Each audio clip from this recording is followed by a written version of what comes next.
Hello friends, आपका बहुत बहुत स्वागत करती हूँ आपके अपने channel legal help in Hindi में। फ्रेंड्स, आज की इस वीडियो में मैं आपको बताऊंगी कि एफिडेविट क्या होता है और इसे किस तरह से बनवाया जाता है। एफिडेविट को हम इस तरह से समझ सकते हैं कि किसी व्यक्ति द्वारा किसी काम को करने या फिर ना करने की लिखित रूप से इच्छा से ली गई तथ्यात्मक घोषणा को ही एफिडेविट यानी कि शपथ पत्र कहा जाता है। एफिडेविट को शपथ पत्र या फिर हलफनामा भी कहते हैं। ये घोषणा किसी ऐसे व्यक्ति के सामने ली जाती है जो कि कानून के द्वारा उसके लिए अधिकृत किया गया हो, जैसे कि नोटरी पब्लिक या फिर ऑथ कमिश्नर। एफिडेविट में शपथकर्ता शपथ लेकर बयान देता है कि जो भी कुछ वो जानकारी दे रहा है वो बिल्कुल सच है। इसके बाद वो अपना दस्तखत करता है और उस बयान को ऑथ कमिश्नर या फिर नोटरी के पास अटेस्ट करवाता है। एफिडेविट का इस्तेमाल कोर्ट में भी हो सकता है और फिर अर्ध न्यायिक संस्थाओं में भी होता है, जैसे कि बर्थ सर्टिफिकेट बनवाने के लिए, शादी का रजिस्ट्रेशन आदि करवाने के लिए। ऐसे किसी भी काम के लिए एफिडेविट को संबंधित अथॉरिटी के सामने हमें पेश करना होता है।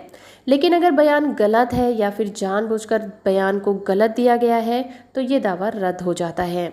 नॉर्मली देखा यह जाता है कि लोगों को किसी न किसी कारण से एफिडेविट को बनवाना पड़ता है। इसके लिए नोटरी पब्लिक या फिर ऑथ कमिश्नर इनके सामने जाकर शपथ लेनी होती है और बयान दिया जाता है और उस बयान को अधिकारी अटेस्ट करता है।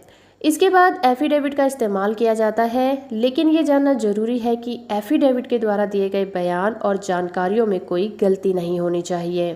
तब क्या होगा अगर आप एक एफिडेविट को गलत बनवा लेते हैं? अगर कोई व्यक्ति जानबूझकर झूठा बयान देता है तो उसके खिलाफ कानूनी कार्रवाई की जा सकती है। एफिडेविट के बारे में ये माना जाता है कि वो पूरी तरह से सही है, पर कोई व्यक्ति किसी और के बदले में एफिडेविट पर दस्तखत करता है और उसका गलत इस्तेमाल करता है तो ऐसा करने वाले व्यक्ति के खिलाफ आईपीसी की धारा 419, जो कि पहचान बदलकर धोखा देने के लिए लगाई जाती है, उस पर मुकदमा चलाया जाता है। ऑथ एक्ट 1969 के तहत ये निर्धारित किया गया है कि जो भी बयान एफिडेविट में दिया गया है वो बिल्कुल सच होगा।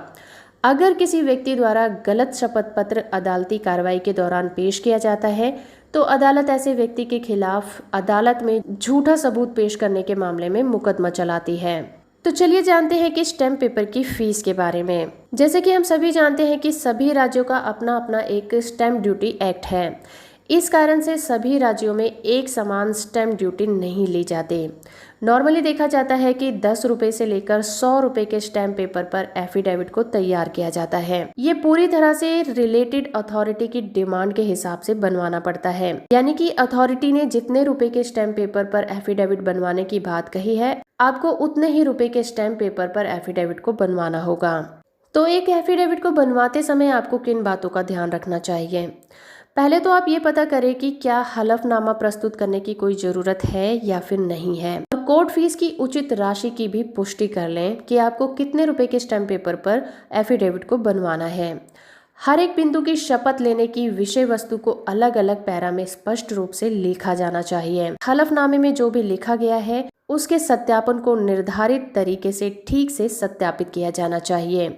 उसके बाद आखिरी बात ये कि शपथ पत्र का सत्यापन या तो शपथ आयुक्त द्वारा या फिर नोटरी द्वारा किया जाना चाहिए। तो फ्रेंड्स, ये था एक छोटा सा वीडियो एफिडेविट के ऊपर कि एफिडेविट आप किस तरह से बनवा सकते हैं और उसके बारे में जरूरी जानकारी। आई होप कि ये वीडियो आपको पसंद आया होगा। अगर आपको ये वीडियो अच्छा लगा है तो आप इसे लाइक करिए, शेयर करिए। चैनल पर नए हैं तो चैनल को सब्सक्राइब कर लीजिए, साथ में ऑल नोटिफिकेशन बटन को ऑन कर दीजिए ताकि जब भी मैं कोई नई वीडियो अपलोड करूं आपको उसके नोटिफिकेशन मिलते रहें।